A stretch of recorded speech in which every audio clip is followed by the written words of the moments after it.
Hi hello வணக்கம் மக்களே. இன்னைக்கு நம்ம ரொம்பவே ஒரு வித்தியாசமான ஒரு மலையாள படம் தான் பார்க்க போறோம். அந்த படத்தோடைய பேர் பாரடைஸ். இந்த படத்தோடைய ஒன்லைன் என்னன்னு பாத்தீங்கன்னா, தங்களுடைய 5th வெட்டிங் ஆனிவர்சரியை செலிப்ரேட் பண்ற விதமா ஹீரோவும் ஹீரோயினும் ஸ்ரீலங்காக்கு போயிருக்காங்க. இவங்க போன டைம்ல தான் ஸ்ரீலங்காவே ஒரு மிகப்பெரிய எக்கனாமிக் கிரைசிஸ் ஃபேஸ் பண்ணிட்டு இருக்கு. ஸோ இந்த சுச்சுவேஷன்ல இவங்க போன இந்த ட்ரிப் எப்படி போச்சு, அந்த எக்கனாமிக் கிரைசிஸ் இவங்களை எப்படி நேரடியாக பாதிச்சு, இவங்க ரெண்டு பேர் ரிட்டர்ன் இந்தியாவுக்கு திரும்பினாங்களா இல்லையான்றத ரொம்பவே இன்ட்ரெஸ்டிங்கா சொன்ன படம் தான் இந்த பாரடைஸ். வாங்க இதை டீடைலிங்கா பார்த்தலாம். படத்துடைய ஓப்பனிங்ல சில வேர்டிங்ஸை போடுறாங்க. 2022ல ஸ்ரீலங்காவே ஒரு மிகப்பெரிய எக்கனாமிக் கிரைசிஸ் ஃபேஸ் பண்ணிட்டு இருந்துச்சு. அங்க இருக்க மக்கள் எல்லாருமே அத்தியாவசியமான தேவைகளான எலக்ட்ரிசிட்டி, கேஸ், ஃபுட், ஃபியூல் இப்படி எல்லாத்துக்குமே அதிக தட்டுப்பாடு ஏற்பட்டுச்சு. மக்கள் எல்லாரும் இதனால அந்த கவர்மெண்ட் மேல அதிருப்தி ஏற்பட்டு ஸ்ரீலங்கா முழுக்கவே ஒரே போராட்டமா இருக்கு. இதுக்கு இடையிலயும் அந்த ஊருக்கு டூரிஸ்டா வரவங்களுக்கு அது ஒரு பாரடைஸா தான் இருக்குன்ற மாதிரி சொல்லி இந்த படத்தோட டைட்டில போட்டு படத்தை ஆரம்பிக்கிறாங்க. ஓபன் பண்ணா ராமாயண கதை கேட்டு போயிட்டு இருக்க கப்பல்ஸ் காட்டுறாங்களே. இவங்க தான் இந்த படத்துடைய ஹீரோ ஹீரோயின். ஹீரோ பேர் கேஷவ், ஹீரோயின் பேர் அமிர்தா. இவங்க ரெண்டு பேரும் இவங்களுடைய 5th வெட்டிங் ஆனிவர்சரி செலிப்ரேட் பண்றதுக்காக ஸ்ரீலங்கால இருக்க ஒரு ஹில் ஸ்டேஷனுக்கு தான் வந்திருக்காங்க.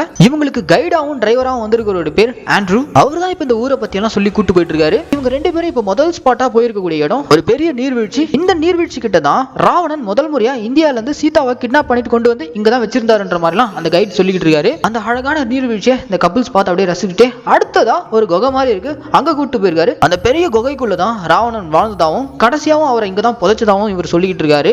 ஆண்ட்ரூ இன்னொரு விஷயத்தையும் சொல்றாரு. இங்க இருக்கிறவங்களுடைய நம்பிக்கை என்னன்னா, ராவணன் இன்னும் சாகல, அவர் ஆழ்ந்த உறக்கத்துல இருக்காரு. இலங்கைக்கு ஏதாவது பேர் ஆபத்து வரும்போது கண்டிப்பா அவர் திரும்ப எந்திரிச்சு வந்து மொத்த ஊரையும் காப்பாத்துவார்ன்ற மாதிரி இங்க இருக்கிறவங்களுடைய நம்பிக்கைன்ற மாதிரி ஆண்ட்ரூ சொல்லிக்கிட்டு இருக்காரு. அப்ப நம்ம ஹீரோ ஆண்ட்ரூ கிட்ட எங்களை பொறுத்த வரைக்கும் எங்க ராமர் மொத்த ஸ்ரீலங்காவும் கைப்பற்றி சீதாவை காப்பாத்தினதுக்கு அப்புறம் ராவணனை கொண்டுட்டாரு, இதுதான் எங்களுக்கு தெரிஞ்ச கதைன்ற மாதிரிலாம் இவர் சொல்லிட்டு இருக்கும்போது அப்ப இவருக்கு ஒரு இம்பார்ட்டன்ட் கால் வருது. அந்த கால் பேசிட்டு உடனே ஒரு பயங்கர ஹாப்பியா வருது. எதுக்காக இவர் இவ்வளவு ஹாப்பியா இருக்காருன்னா, இவருடைய கண்டென்ட்டை நெட்ஃபிளிக்ஸ் ஓகே பண்ணிட்டாங்களா, சோ அதுக்கான ஃபண்ட் கொடுக்கறதாவும் ஒத்துக்கிட்டாங்களா. அதனால இவர் பயங்கர ஹாப்பியா இருக்காரு. ரொம்ப நாளா இவர் இதுக்காக தான் காத்துட்டு இருந்தாராம். ஸ்குவிட் கேம் மாதிரி இவங்களும் 9 எபிசோட் கொண்ட ஒரு சீரிஸை மேக் பண்ண போறாங்க. அதுக்கான ஃபண்ட் நெட்ஃபிளிக்ஸ் கொடுக்கறதா சொல்லிருக்காங்க போல. அதனால தான் இவர் பயங்கர ஹாப்பியா இருக்காரு. அடுத்த சீன்ல இந்த டிரைவர் இந்த கப்பிள்ஸை கூட்டிட்டு ஹோட்டல் நோக்கி போயிட்டு இருக்காரு. போற வழியில அங்கங்க மக்களுடைய ஒரே போராட்டமா இருக்கு. எல்லா பக்கமும் வழி மறைச்சுக்கிட்டு அவங்களுடைய அத்தியாவசிய தேவைக்காக எல்லாரும் குரல் கொடுத்துக்கிட்டு இருக்காங்க. இவங்கள மாதிரி டூரிசம் வரவங்களை மட்டும் தொந்தரவு பண்ணாம விட்டுறாங்க போல. இப்போ கார்ல ரெசார்ட் நோக்கி போயிட்டு இருக்கும்போது இவங்களுடைய கார் ஒரு கிராமத்தை கிராஸ் பண்ணும்போது அந்த கிராமத்தை சேர்ந்த சின்ன சின்ன பசங்க எல்லாருமே இந்த காரை பார்த்ததும் குடுகுடுன்னு ஓடி வந்து அவங்க கையில இருக்கக்கூடிய பழத்தை எல்லாத்தையும் எடுத்துட்டு வந்து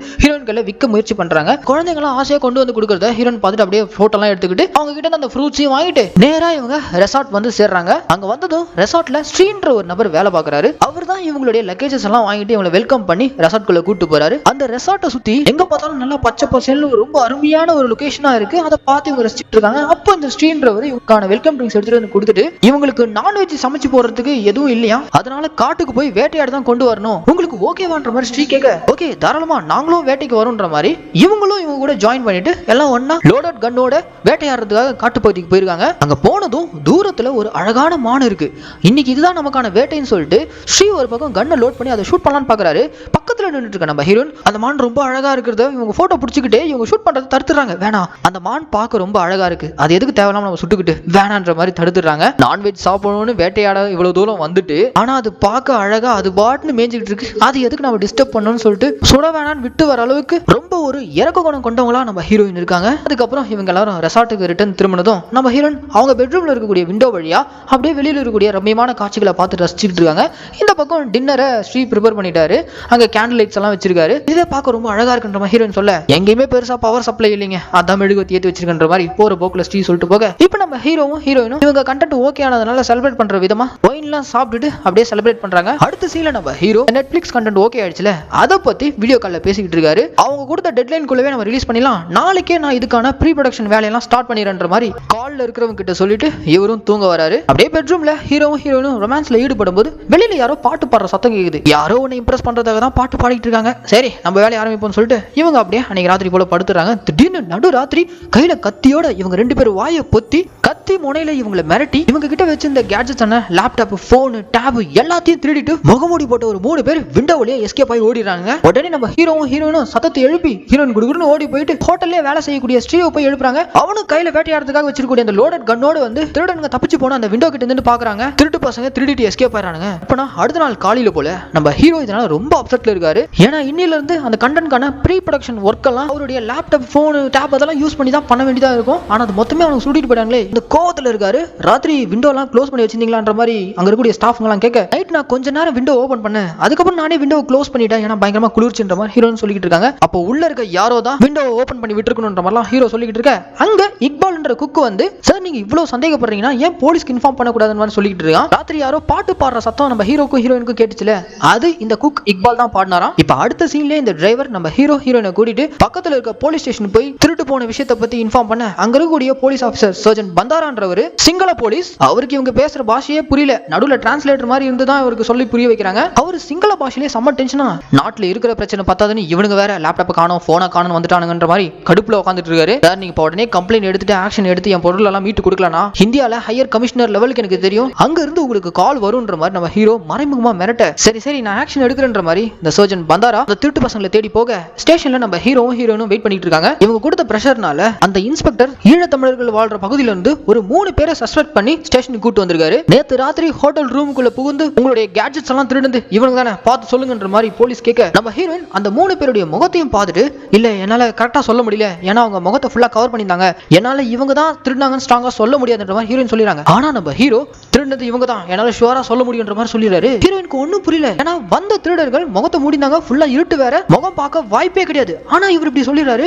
உடனே போலீஸ்காரங்க அந்த 3 பேருமே செல்லுக்குள்ள இழுத்துட்டு போயிட்டு சரமாரியா அடிச்சு விசாரிக்கிறாரு. இதுக்கு இடையில நம்ம ஹீரோயின் ஹீரோ கிட்ட, உன்னால எப்படி அவங்க தான் திருடுனாங்கன்னு ஷுவரா சொல்ல முடியும்ன்ற மாதிரி கேக்குறாங்க. அதுக்கான பதில் நம்ம ஹீரோ கையில இல்ல, அவரை பொறுத்த வரைக்கும் அவருடைய பொருள் வேணும். இப்ப உள்ள இருக்க அந்த 3 பேரையும் இந்த இன்ஸ்பெக்டர் எவ்வளவு அடிச்சோம் நாங்க திருடன்ற மாதிரி சொல்லிட்டு இருக்காங்க. ஒரு கட்டத்துக்கு மேல ஒரு பெரிய இரும்பு பைப் எடுத்துட்டு வந்து ஒருத்தனை போட்டு அடி அடி அடிக்கிறாரு. அதனால அவன் அன்கான்ஷியஸ் ஸ்டேட்டுக்கு போயிடுறான். உடனே அவனை தூக்கிட்டு ஹாஸ்பிட்டல் கொண்டு போறதுக்காக கார்ல ஏத்திட்டு போயிடுறாங்க. இப்ப இந்த இன்ஸ்பெக்டர் நம்ம ஹீரோவை பார்த்து, கவலைப்படாதீங்க, உள்ள இருக்க அந்த 2 பேர் இப்ப நடந்ததை பார்த்தானுங்களே, சோ கண்டிப்பா திருடனதை ஒத்துப்பாங்க, உங்க பொருள்லாம் நாளைக்கு வந்து கலெக்ட் பண்ணிக்கன்ற மாதிரி பேசி அனுப்பிடுறாரு. நம்ம ஹீரோவும் ஹீரோனும் ரிட்டர்ன் அங்க இருந்து கிளம்புறாங்க. இந்த பக்கம் அந்த இன்ஸ்பெக்டர் அடிச்ச அடியில பாவம் அந்த தமிழ் பையன் பேச்சு மூச்சு இல்லாம ஒரு மாதிரி இழுத்துக்கிட்டு இருக்கான். அவனை உடனே ஹாஸ்பிட்டல் சேர்க்கறதுக்காக போயிட்டு இருக்காங்க. போற வழியிலே இந்த போலீஸ்கார் டீசல் தீர்ந்து நடு ரோட்ல நின்னுடுது. பின்னாடி அதே ரூட்ல தான் நம்ம ஹீரோ ஹீரோயின் போயிட்டு இருக்க அந்த கார் போயிட்டு இருக்கு. இவங்க வரத போலீஸ்காரங்க பார்த்து வழி மறிச்சு, எங்க கார்ல டீசல் தீர்ந்து போச்சு, அந்த திருடனை உடனே ஹாஸ்பிட்டல் சேர்க்கணும், உங்க வண்டியில ஏத்திட்டு போய் சேர்த்துருங்கன்ற மாதிரி போலீஸ் கேட்க, ஹீரோ தயங்குறாரு. ஆனா நம்ம ஹீரோயின் உடனே ஏத்துங்க, ஹாஸ்பிட்டல் தானே கூட்டு போய் விட்டலாம்னு சொல்லிட்டு இழுத்துக்கிட்டு இருக்க அந்த பையனை இவங்க கார்ல ஏத்திக்கிட்டு பக்கத்துல இருக்க கவர்மெண்ட் ஹாஸ்பிட்டல் கொண்டு போய் சேர்க்கறாங்க. ஹாஸ்பிட்டல்ல டிராப் பண்ணா மட்டும் போதாது, அவனுக்கு என்ன ஆச்சுன்னு செக் பண்ணிக்கணும்னு சொல்லிட்டு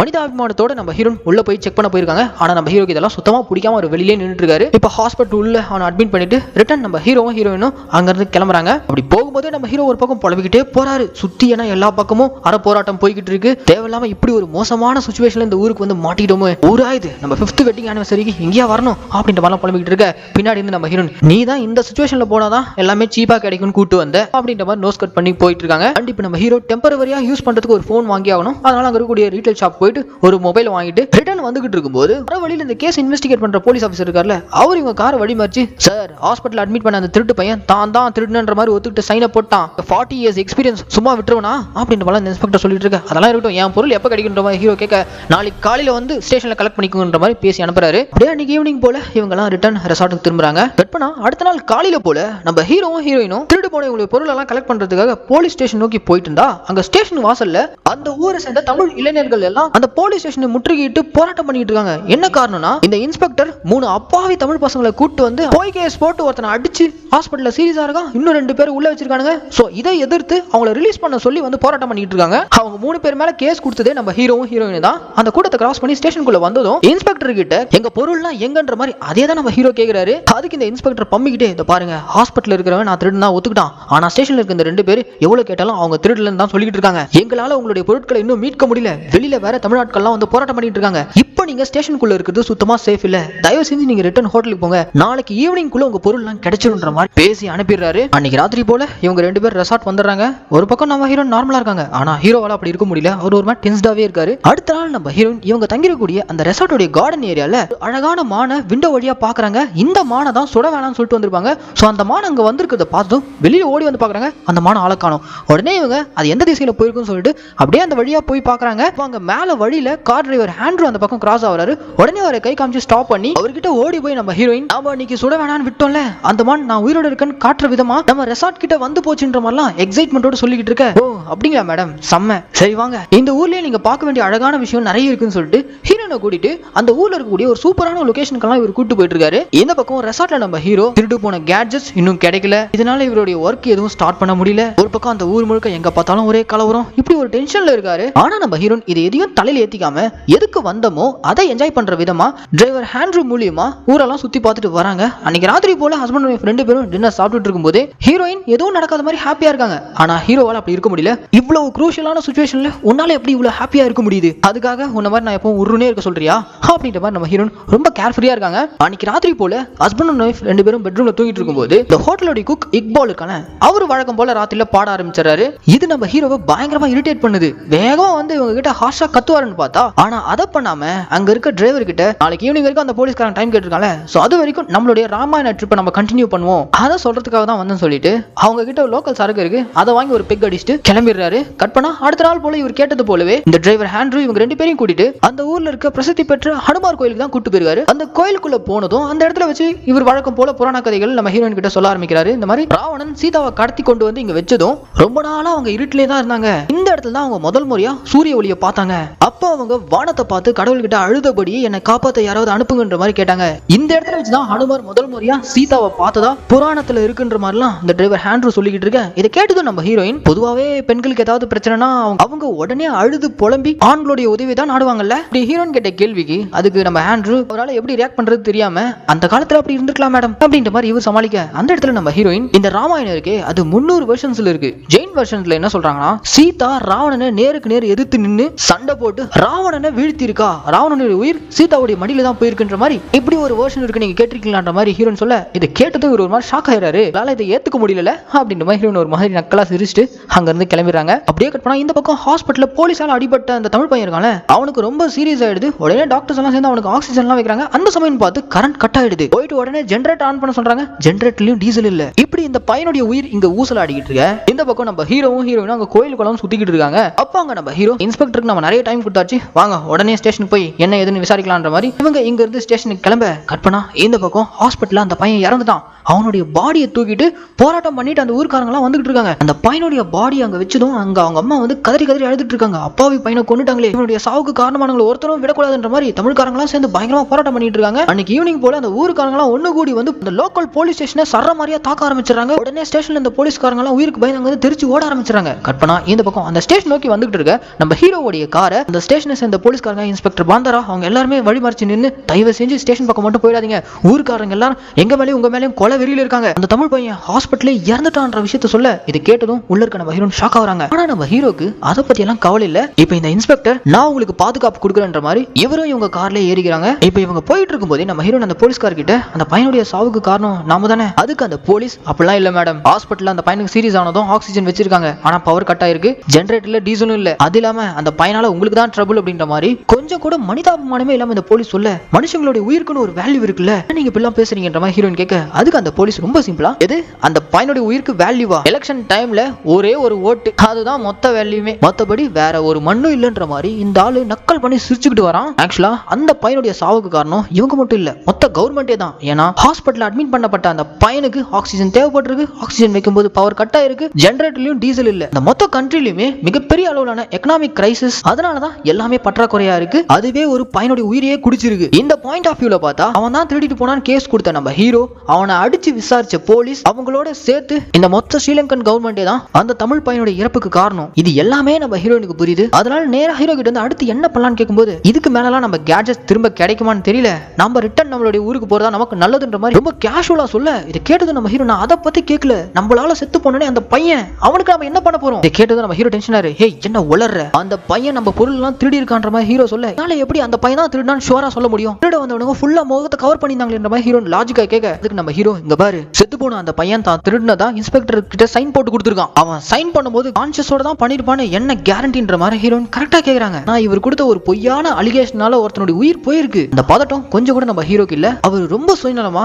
அவருடைய கேட்ஜெட்ஸ் உடனே கிடைக்கணுன்றதுக்காக இந்த மாதிரியான ஒரு பொய் புகார் கொடுத்துட்டாரு. அதனால ஒருத்தன் இறந்து ஒரு பெரிய பிரச்சனை ஆனதும் அதை சரி பண்ணாம இங்க இருந்து போறதுலயே இருக்காரு. இதுல அந்த ஒரு சிங்கள போலீஸ்காரங்க வேற கவலைப்படாதீங்க நீங்க இங்க இருந்து போற வரைக்கும் நாங்க உங்களுக்கு பாதுகாப்பு கொடுக்குறோம்னு சொல்லிட்டு இன்ஸ்பெக்டர் பாந்தாரா இவங்க தங்கி இருக்க ரெசார்ட்க்கு இவரும் இன்னைக்கு ராத்திரி பந்தோபஸ்து கொடுக்க பண்றதுக்காக கூட போயிட்டு இருக்காரு. கற்பனா இந்த பக்கம் செத்து போன பையனுடைய பாடியை வச்சுக்கிட்டு அந்த ஊருக்காரங்க அவங்க குடும்பத்தினர்கள் எல்லாரும் அறப்போராட்டம் பண்ணிக்கிட்டு இருக்காங்க. பையனுடைய சாவுக்கு நீதி கிடைக்கணும்ட்டு. அங்க இந்த சிங்கள போலீஸ் கையில வெப்பன்ஸோட மைக்கோட போயிட்டு ஒழுங்கா இங்க வந்து கலைஞ்சு போயிடுங்க, இல்லனா தேவையில்லாம தாக்குதலுக்குள்ளாவீங்கன்ற மாதிரி போராட்டத்தை கலைச்சு விடுறதுக்காக இவங்க வந்திருக்க. கற்பனா இந்த பக்கம் இவங்க எல்லாருமே ரெசார்ட்டை நோக்கி போய்கிட்டு இருக்கும்போது அந்த வழியா அதே அழகான மான் கிராஸ் ஆகி போகுது. அது போகும்போதெல்லாம் ஒரு லுக்கு ஒன்று விட்டுட்டு போவோம். இப்போ இவங்க கூடவே போயிட்டு இருக்க இந்த இன்ஸ்பெக்டர் அந்த மானை பார்த்ததும், மான் கறி சாப்பிட்றீங்களா, உடம்புக்கு ரொம்ப நல்லது, நெக்ஸ்ட் டைம் வாங்க நானே உங்களுக்கு அடிச்சு கொடுக்குறேன் அப்படிலாம் அவர் ஹீரோ கிட்ட பேசிட்டு வராரு. இது எதுவுமே நம்ம ஹீரோனுக்கு சுத்தமா பிடிக்கல. அப்படியே இப்போ ரெசார்ட்டுக்கு வந்ததும் நம்ம ஹீரோ அந்த ரெசார்ட்ல வேலை பார்க்குற ஸ்ரீ அண்ட் இக்பால் இவங்க ரெண்டு பேர்கிட்டயும் பாதுகாப்பு கொடுக்க வந்திருக்கூடிய இன்ஸ்பெக்டர் பாந்தாராவை அவங்களுக்கு தேவையானதெல்லாம் கொடுத்து நல்லா கவனிச்சுக்கங்க,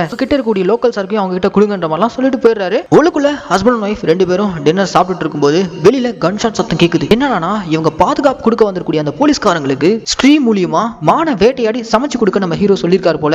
இந்த விஷயம் நம்ம ஹீரோயினால சுத்தமா தாங்கிக்கவே முடியல. இது போக வெளியே இவங்க செக்யூரிட்டி கார்டா வந்திருக்கூடிய இந்த இன்ஸ்பெக்டர் பாந்தாரா இருக்கார்ல, அவரும் அவர் கூட அசிஸ்டண்டா வந்த ரெண்டு பேரும் சரக்கு அடிச்சுக்கிட்டு அதே ஹோட்டல்ல வேலை பார்க்குற ஸ்ரீயை கூப்பிட்டு, டேய் நீ இந்த தமிழர்கள் இருக்க அந்த எஸ்டேட்டை சேர்ந்தவன் தானே? ஆமா, நான் அங்கிருந்து இங்க வந்து மொத்தமா நான் இங்கே தான் ஸ்டே பண்ணிட்டு இருக்கின்ற மாதிரிலாம் ஸ்ரீ சொல்லிக்கிட்டு இருக்கான். ஆனா ஸ்ரீ தமிழ்காரன் தெரிஞ்ச உடனே இந்த இன்ஸ்பெக்டர் அவனை ட்ரீட் பண்ற விதமே வேற மாதிரி மாறிடுது. திருட்டு போன அன்னைக்கு நீ எங்க இருந்த என்ன பண்ணுற மாதிரி இவனை விசாரிக்க ஆரம்பிச்சாரு. நானும் ஹோட்டல்ல தான் கிச்சன்ல தான் இருந்தேன் போது, வா நான் கிச்சனை பார்க்கணும்னு சொல்லிட்டு இந்த இன்ஸ்பெக்டர் நேரா கிச்சனுக்கு வரான். கிச்சனுக்குள்ள வந்ததும் உள்ள நம்ம இக்பால் இவருக்காக கறி சமைச்சிட்டு இருக்காருல்ல, அவனை பார்த்துட்டு உன் பேர் என்ன இக்பால் தெரிஞ்சுன்னு, ஓ முஸ்லீமா, முஸ்லீம்ங்க எல்லாம் கறி நல்லா தான் செய்வாங்க, சரி கறியை நல்லா வறுத்து கொடுன்னு சொல்லிட்டு, தம்பி ஸ்ரீ உன்னுடைய ரூம் எங்கன்னு கேட்க, கார்னர்ல இருக்கு. திருட்டு போன அன்னைக்கு ராத்திரி உனக்கு எந்த சத்தமும் கேட்கலையான்ற மாதிரி கேட்க, நான் அந்த ரூம்ல தூங்கிட்டு இருக்கும்போது கதவை சாத்தினா எனக்கு எதுவும் கேட்காது, கதவை திறந்து வச்சிருந்தா எனக்கு எல்லாம் கேட்கும், திருட்டு போன அன்னைக்கு ராத்திரி நான் கதவை மூடி தான் வச்சிருந்தேன் அப்படின்ற மாதிரிலாம் ஸ்ரீ சொல்லிட்டு இருக்கான். ஆனா இந்த இன்ஸ்பெக்டருக்கு இவன் மேல சந்தேகம் வந்துடுது. அவர் இப்ப நேரா நம்ம ஹீரோவை தனியா கூப்பிட்டு, எனக்கு என்னமோ உங்க பொருளை கொள்ளையடிச்ச அந்த கொள்ளையர்களை ஹெல்ப் பண்ணது கண்டிப்பா இந்த ஹோட்டல்ல வேலை பார்க்குற அந்த ஸ்ரீயா தான் இருக்கணும், ஏன்னா அவனும் அந்த எஸ்டேட்டை சேர்ந்த தமிழ் பையன் தான், சரி வாங்க கிரைம் நடந்த அந்த ரூம் எனக்கு காட்டுங்கன்னு சொல்லிட்டு அந்த பெட்ரூம்குள்ள வந்து அந்த திருடனுங்க விண்டோ வழியா தானே வந்தானுங்க, சோ அந்த விண்டோவெல்லாம் செக் பண்றாரு. எல்லாத்தையுமே செக் பண்ணிட்டு நம்ம ஹீரோ கிட்ட விண்டோ எதுவும் பிரேக் ஆன மாதிரி எந்த ஒரு தடையும் இல்ல, சோ யாரோ உள்ள இருந்து ஹெல்ப் பண்ணதுனால தான் அந்த திருடர்களால ஈஸியா இந்த விண்டோ ஓபன் பண்ணி உள்ளுக்குள்ள வர முடிஞ்சிருக்கு, சோ கண்டிப்பா அந்த திருட்டுக்கும் ஹோட்டல்ல வேலை பார்க்கறதுக்கும் சம்பந்தம் இருக்கணும்ன்ற மாதிரிலாம் இவர் சொல்லிட்டு இருக்க. இதை கேட்டது நம்ம ஹீரோயின், நான் தான் அன்னைக்கு ராத்திரி விண்டோ ஓபன் பண்ணி வச்சிருந்தேன், இதுக்கும் அவங்களுக்கு எந்த சம்பந்தம் இருக்காதுன்ற மாதிரி சொல்லிட்டு இருக்க. ஹீரோயின் பேச்சை இவங்க கேட்கல, அவங்கள நாலு தட்டுனா அவங்களா உண்மையை சொல்றானுங்கன்னு சொல்லிட்டு நேரா இப்ப இந்த இன்ஸ்பெக்டர் ஸ்ரீயும் இக்பாலையும் போட்டு அட்டி பொளக்குறாரு. நீங்க தானடா அந்த விண்டோ ஓபன் பண்ணி விட்டது, திருட்டு பசங்க உள்ள புகுறதுக்கு நீ தானே காரணம்ன்ற மாதிரிலாம் இவனை பிடிச்சி அடிச்சு கேட்க, ஒரு கட்டத்துல நம்ம ஸ்ரீ கடுப்பாகி மிருகங்களை வேட்டையாடுறதுக்காக வச்சிருக்கக்கூடிய அந்த கன் இருக்குல்ல அதை லோட் பண்ணி இந்த இன்ஸ்பெக்டரை பாயிண்ட் பண்ணி, அப்பாவியான அந்த 3 தமிழ் பசங்களை பொய் கேஸ் போட்டு உள்ள தள்ளிட்ட, அதுல ஒருத்தனை அடிச்சே கொண்டுட்ட, அடுத்து என்னையும் அது மாதிரி பண்ணலான்னு பாக்குறியான்ற மாதிரி இவன் பயத்தோட கண்ணை வச்சுக்கிட்டு இருக்க.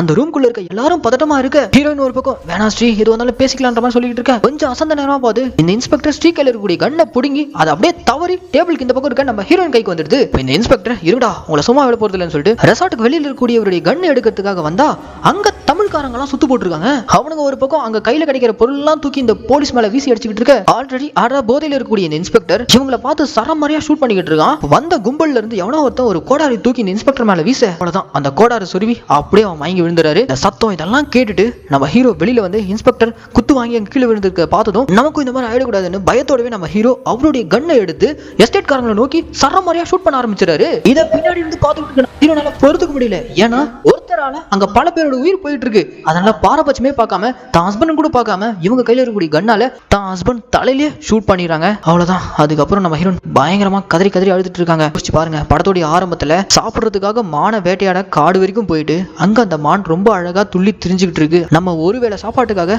அதோட உயிரை நம்ம எதுக்கு பறிக்கணும்ன்ற ஒரு நல்ல இரக்க குணம் கொண்ட நம்ம ஹீரோயின், மனுஷ உயிரோடைய வேல்யூ என்னன்னு தெரிஞ்ச நம்ம ஹீரோயின் வேற வழியே இல்லாம தான் ஹஸ்பண்டையே ஷூட் பண்ற நிலைமைக்கு தள்ளப்பட்டாங்க.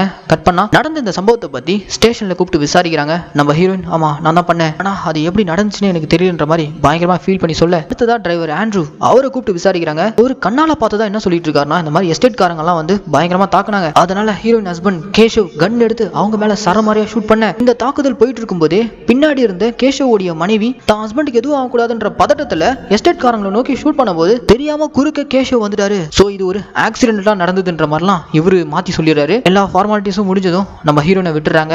ரிட்டர்ன் நம்ம ஹீரோயின் டிரைவர் டிரைவர் ஆண்ட்ரூவோட ஏர்போர்ட்டை நோக்கி போயிட்டு இருக்கும்போது நம்ம ஹீரோயின் ஆண்ட்ரூவை பார்த்து ஸ்டேஷன்ல நீங்க சொன்னது உண்மைதான், நீங்க நம்புறீங்களான்ற மாதிரி கேட்க அதுக்கு ஆண்ட்ரூ கிட்ட இருந்து எந்த பதிலும் இல்ல. ஏன்னா நம்ம ஹீரோயின் செஞ்சதுதான் நியாயம் அவர் நம்புறாரு. அப்படியே இந்த படத்தையும் முடிக்கிறாங்க. என்ன மக்களே, நான் சொன்ன மாதிரி இந்த படம் ரொம்ப வித்தியாசமா இருந்துச்சுங்களா? கிளைமேக்ஸ்ல பல பேருடைய உயிர் போகக்கூடாதுன்றதுக்காக தான் ஹஸ்பண்டையே கொன்ன நம்ம ஹீரோயின் செஞ்சது நியாயமா, இல்ல என்னதான் இருந்தாலும் தன்னுடைய ஹஸ்பண்டையே அவங்க ஷூட் பண்ணிருக்க கூடாது, இதுல எது சரின்றத நீங்க கமெண்ட் பண்ணுங்க. இந்த பாரடைஸ் படத்துக்கு நான் கொடுத்த வாய்ஸ் ஓவர் உங்களுக்கு பிடிச்சிருந்துச்சுன்னா மறக்காம லைக், கமெண்ட், ஷேர் எல்லாம் பண்றீங்க. அப்படியே நம்ம மினி தியேட்டர்ல தினமும் நாங்க ரிலீஸ் பண்ணக்கூடிய படங்கள் நீங்க பார்க்கணும்னு ஆசைப்பட்டீங்கன்னா மறக்காம சப்ஸ்கிரைப் பண்ணி வச்சுக்கோங்க. அண்ட் கூடவே பெல் ஐக்கானையும் பிரஸ் பண்ணாதான் நாங்க தினமும் போடக்கூடிய வீடியோக்கள் உங்க கைக்கு டைமிங்க்கு வந்து சேரும். சரி மக்களே, இதே மாதிரி ஒரு நல்ல திரைப்படத்தோட நான் உங்களை நாளைக்கு சந்திக்கிறேன். Tata, bye by.